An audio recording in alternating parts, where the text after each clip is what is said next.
This has been another one of those weeks. We went back and forth. Like, first of all, where were you during the Facebook fail? By the way, which one? There was also another one yesterday Oh, I for a missed few that hours. I one. did too, because I think a lot of people went, I need a hobby.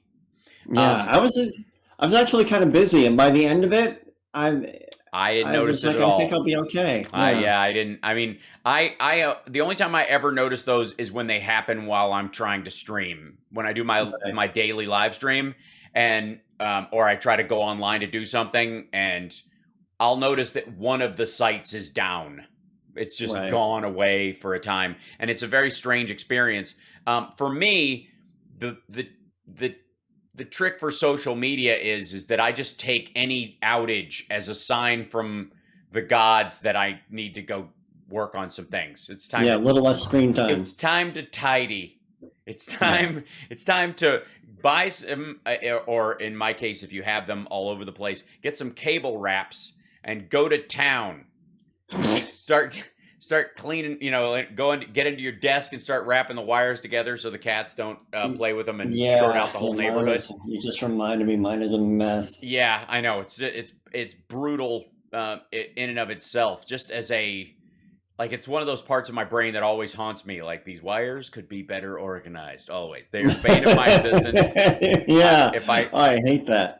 yeah, when I die, I want to come back as Nikola Tesla's pigeon, who he whispered the secret of wireless energy to.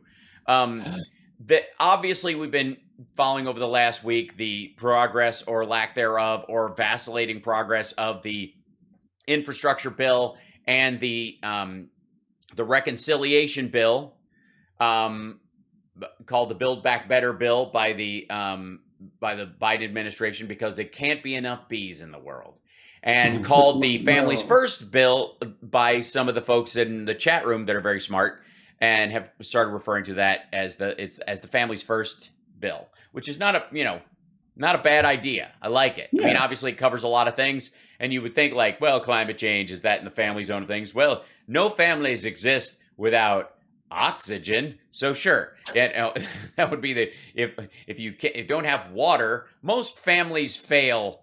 They divorce mostly over money, and they die over lack of oxygen, food, or water. So yeah, you can see that would be a logical way to go. And for a while, Do we've your been research. Look at the numbers. It's all true. that's right. Once we've been waiting with bated breath for Kyrsten Sinema to come up with something in terms of what she is willing to vote for, or on or around, in terms of the infrastructure bill, or in terms of the reconciliation bill.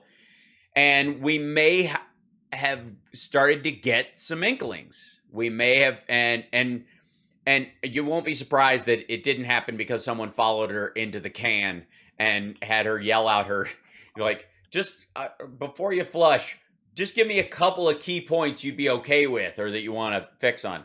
None of that seemingly worked, and made her more Ooh, intransigent about this. The news story that is going around is that Kyrsten Sinema wants, quote, hundreds of billions of dollars taken from climate change in the bill. Now, taken from. right.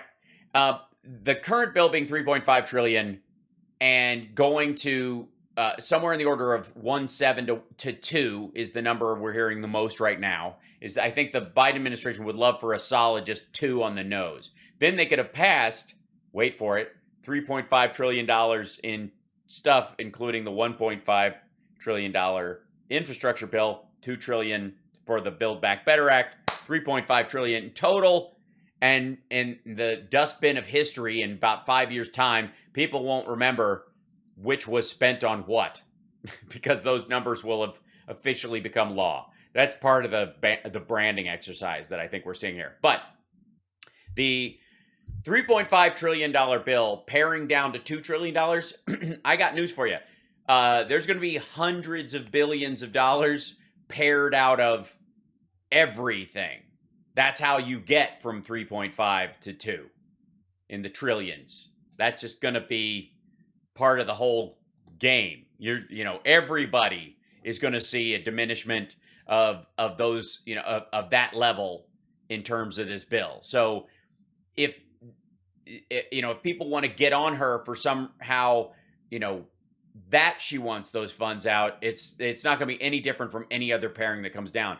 The question is what does she want to go after?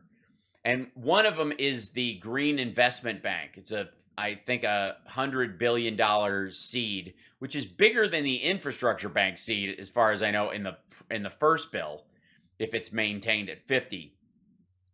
And it is simply, it's basically another version of the green of an infrastructure bank around, charging stations and the like throughout the country, and trying to expand that base.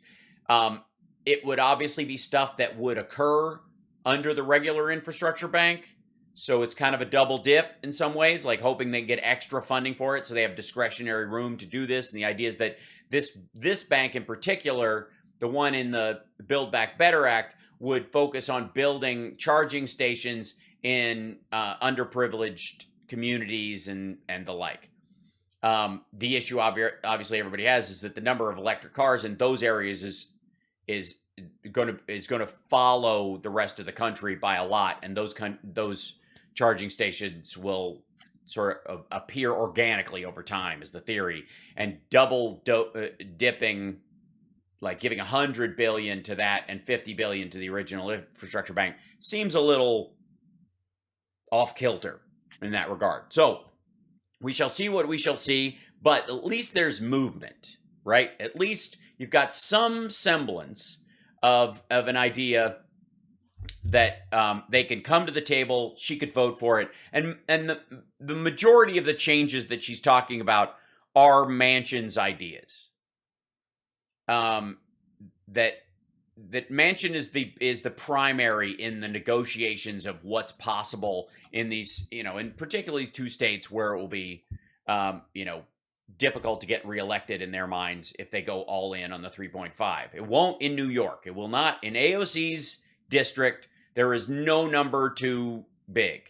In a lot of other districts, especially House districts that the Democrats are going to have to fight for, there's a lot of districts where we won some purplish district and we lost a few more of those. So we're fighting on those margins over the next two cycles, and that's where and Manchin seems to be the primary negotiator and keeping it within the zone of this really helps, but they're not bearing us on the expense in ads. That seems to be let's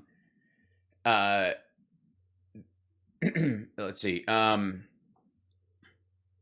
Beg your pardon. Okay, Chicago, we'll work on that in a second. I will do my best to try and make that happen.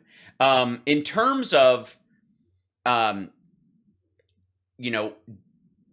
we're going to watch for over the next couple of weeks, and the bill itself coming due, and then of course the fact that you had 11 Republicans this week vote to end the filibuster so that a vote could go through on raising the debt ceiling, basically so that they could blame Democrats for raising the debt ceiling, even though it's on debt accrued by the Trump administration. Which is always such. They have to. First of all, they all know this, and they all have to pretend they don't. Yep. It's the most curious. I don't know how. I mean, we all know they've got the main root baseline group of the Republicans, the current Republican Party, is the anti-vaxxer, the election was stolen, permanent Trumpistan folks. Afghanistan is the 51st state nonsense. And if that's who you're selling it to, then I guess you can count on the idea that they don't know that, or that they will pretend not to know that the next time the election comes around. I don't necessarily buy it, because it's not one of those really hidden things. We all know that the debt ceiling is raised when it is raised to pay the interest on the accrued debt of the last few years since it was done. This is always why it's done. We've had so many conversations about this, and the Republicans think that they can choke off growth by and stop Democrats from doing the stuff they were elected to do by Governing. by basically just shutting down their ability to borrow money in this situation, which is not the case. These are unrelated. Currently, according to like the budget office, the Moody's, everybody, the Build Back Better Act pays for itself, and any areas where it would expand it where its cost would overrun the taxes that it would bring in are marginal at best and would be swamped by the investment that they create.